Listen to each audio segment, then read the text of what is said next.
Час новин на АТР. Сьогодні 22 лютого, 1091 день анексії Криму. Ви дивитеся «Заман», у студії Ескандер Мамедов. У цьому випуску. Росія готується до масованого наступу на Україну. В безпосередній близькості до наших кордонів розгорнути підрозділи російських збройних сил.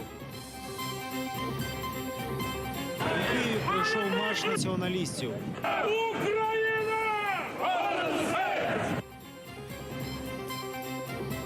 Верховний суд Росії звільнив Ільдара Дадіна. Я ожидала такое решение последнюю неделю.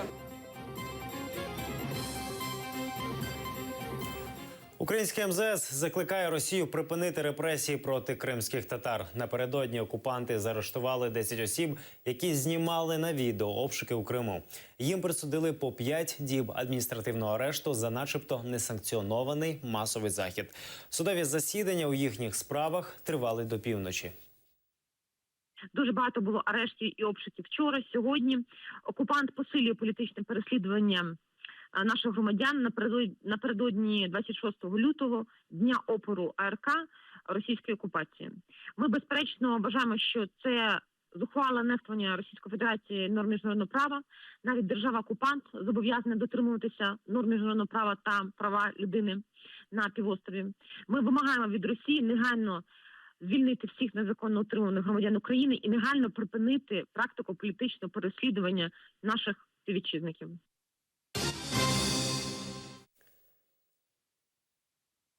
Росія готується до масованої атаки України. Про це заявив президент країни Петро Порошенко на оперативному зборі керівного складу Збройних сил України. За словами президента, російські військові готують зброю вздовж кордонів з Україною, а також на окупованій частині Донбасу, в окупованому Криму і з боку Придністров'я. Загроза повномасштабної агресії з боку Російської Федерації нікуди не ділася. І ця загроза не лише сочиться через неконтрольовані нами прикордонні ділянки на Донбасі. Вона нависає по всій лінії кордону з Російською Федерацією і навіть більше. Що переконує нас у ворожих намірах Російської Федерації. В безпосередній близькості до наших кордонів розгорнути підрозділи російських збройних сил чисельністю до 50 тисяч осіб. Близько 470 танків, понад 1700 бойових броньованих машин, близько 390 артилерійських систем та 220 систем залпового вогню. Припинити торгівлю на крові, не проводити вибори на непідконтрольній території, продовжити мораторій на продаж землі і припинити тарифний геноцид. Українські націоналісти об'єдналися, аби пройти маршем гідності Києвом і пред'явити ультиматум владі. Як це було, бачили наші кореспонденти. Справа національний корпус, зліва свобода, в центрі правий сектор. Націоналісти об'єдналися на марші гідності. Націоналісти назло всім нашим ворогам не сваряться між собою, а єдиним фронтом виступають проти ворогів України. Ми сьогодні фактично накреслимо червону лінію для влади, через яку вони не повинні переходити. У день третьої річниці втечі з країни Віктора Януковича вони йдуть маршрутом Героїв Небесної Сотні. За нами правда! За нами сила!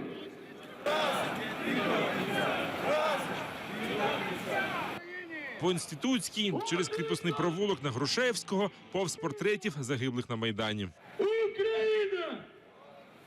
Україна! Біля повороту на Банкову зупинка. Прохід до адміністрації президента перекритий нацгвардійцями. Тут імпровізоване дійство для Петра Порошенка. Йому подарували велику цукерку і квиток до російського Ліпецького. Ми вам даруємо ці два презенти і сподіваємось, що солодке життя вас чекає там. Разом з усіма в колоні йде кримчанин Ахмет Адакулієв. У 14-му він приїхав на Майдан і залишився. Хірург за професією, воював на Сході під Частям. На ходу націоналістів взяв з собою доньку. Тому що ми хочемо кращої життя, ми хочемо... Я хочу, чтобы мой ребенок рос, жил и не боялся ничего. У Учасники маршу заповнюють всю площу перед Верховною Радою. Хвіст колони ще й на кілометр спускається по Грушевського. Організатори кажуть, що привели до парламенту 20 тисяч людей. Тут вони оголосили владі ультиматум – припинити торгівлю з окупованими територіями, не ухвалювати закон про вибори на непідконтрольному Донбасі, продовжити мораторій на продаж землі і припинити ціновий та тарифний геноциди. Запам'ятайте собі, або ви ставите національні інтереси вище своїх приватних кишень, або забирайтеся геть. Ми за вибори і парламенту, ми і за президентські вибори, ми за повне перезавантаження влади. З вашого дозволу, я піду і зачитаю наш ультиматум. І скажу, що для них все тільки починається. Так як почалося в 13-му для Януковича. В очікуванні відповіді зради на площі запалили фаєри. Слава Україні! Слава нації! Україна! Виступ Білецького в Раді транслюють на великому екрані. За півгодини парламентарі розповіли про реакцію депутатів. Завдяки нашій і вашій, перш за все, тут присутності, сьогодні, саме зараз, було голосування, результатом якого є амністія учасникам російсько-української війни. Наприкінці мітингу активісти заспівали гімн України. Згинуть наші вороженьки, як роса на сонці. Роман Спірідонов, Ільдар Ісматов, Заман, АТР.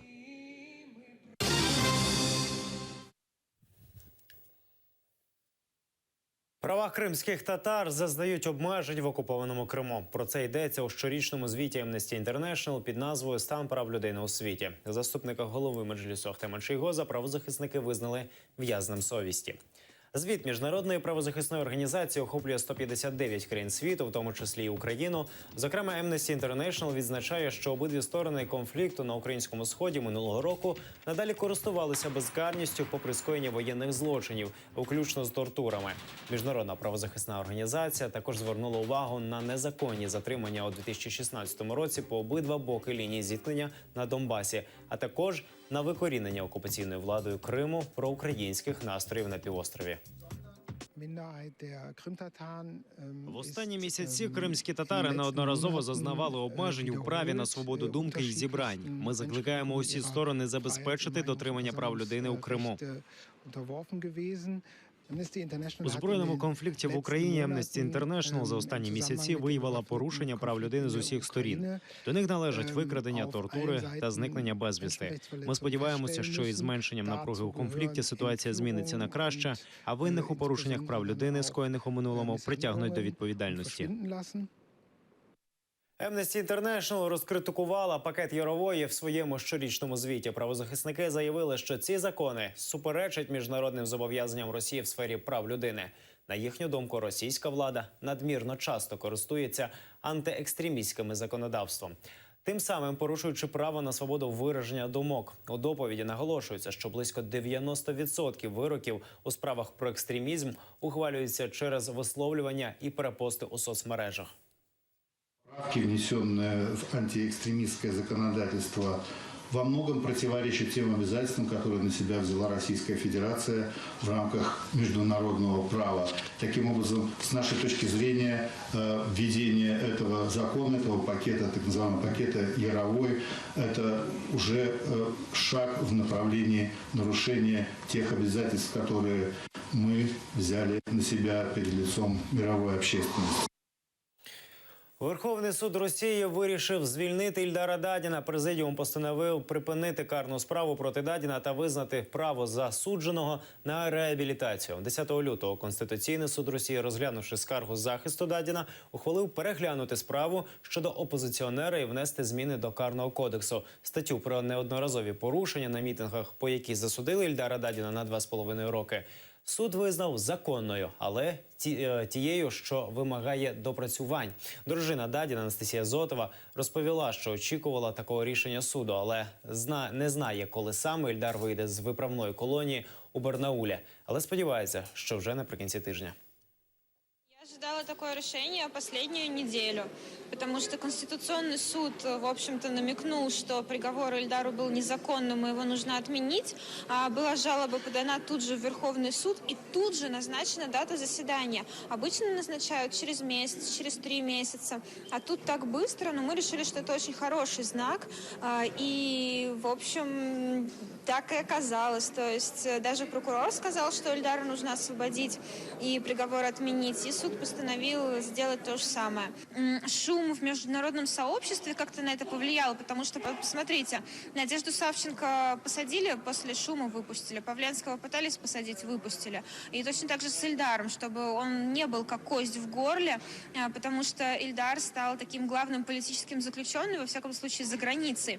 А Россия всячески пытается показать, что политзаключенных нету, поэтому вот давайте выпустим Дадина, чтобы больше он нам глаза не мозолил.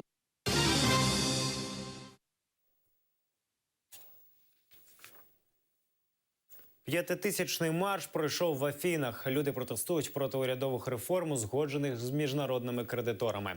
Буцімто лише після введення їх умов вони і далі фінансуватимуть Грецію. Передбачається, що нові реформи торкнуться пенсійної, податкової системи, а також ринку праці. Активісти кажуть, що і так вже ледве зводять кінці з кінцями. Усі нові заходи, які погодили з кредиторами, перетворять життя звичайних людей на пекло.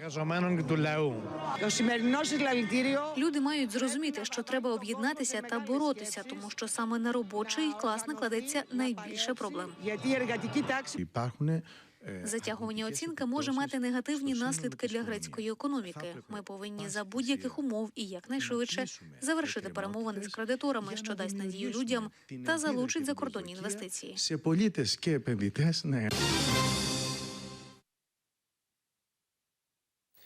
Мешканці Чонгару провели зустріч щодо конфлікту з громадським батальйоном «Аскер». Люди попросили роз'яснити представників влади та правоохоронців, що за конфлікт стався між Збройними силами України та формуванням «Аскер». Не обійшлося і без провокацій з боку людей, наближених до колишнього глави Генічеської райдержадміністрації Сейтомира Німетулаєва. На заході були і представники громадського формування «Аскер» та 34-ї бригади Збройних сил України. Этот конфликт, который произошел, он произошел не по вине Аскера и не по вине ЗСУ, а всех контролирующих органов. И я считаю, что создана громада как Аскер, она должна существовать как территориальная. У вас должен быть батальон, потому что не всегда здесь могут быть батальоны ЗСУ. Дайте крымское подразделение Сбройных сил Украины. Дайте, почему крымское? Символично, чтобы это было крымское, потому что мы не хотим терять связь с Крымом. И так получилось, что в сжатое время Полторак принял решение. И сейчас мы будем получать номер воинской части. Если бы 1,5 года назад, когда мы об этом говорили, дайте нам, есть ребята, которые готовы служить. Если вы это не дадите, мы сами это будем делать. Потому что мы уже делали это не раз. Потому что мы добивались того, что мы должны, что государство должно делать. Євродепутатка відвідала лінію розмежування на Донбасі. 20 лютого мав наступити режим тиші, про який нормандська четвірка домовилася на останній зустрічі у Мюнхені. Німецька євродепутатка Ребека Гармс на власні очі побачила, хто з учасників конфлікту не дотримується тимчасового перемир'я. Також вона відвідала Авдіївку, де побачила знищені вщент будинки та поспілкувалася з мешканцями, що залишилися без даху. Після свого візиту Гармс розповість в Європарламенті про те, що побачила в Авдіївці.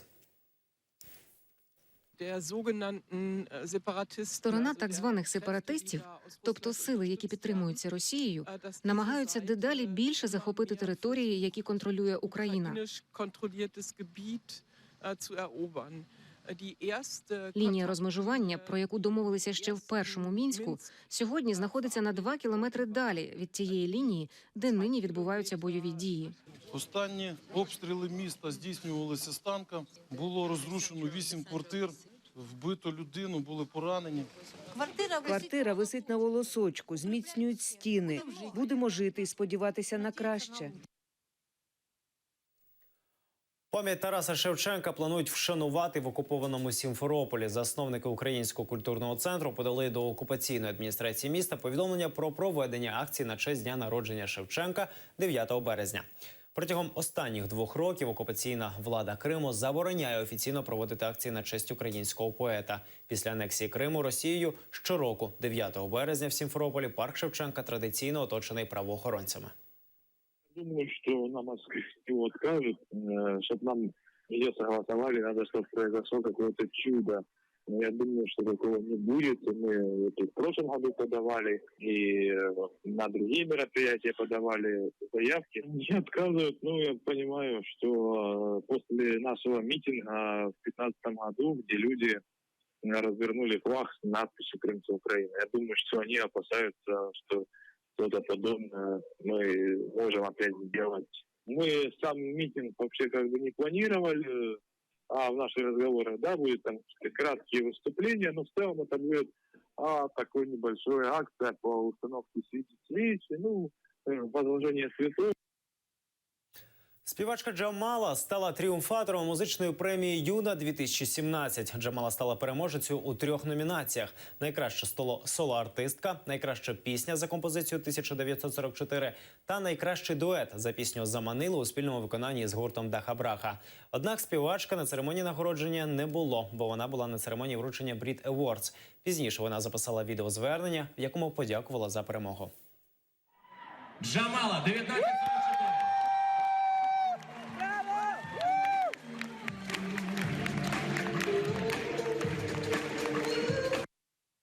Це всі новини на цей час. Не пропустіть наступний випуск з Заман Софії Абляєвої за 2 години. Будьте з АТR. На все добре.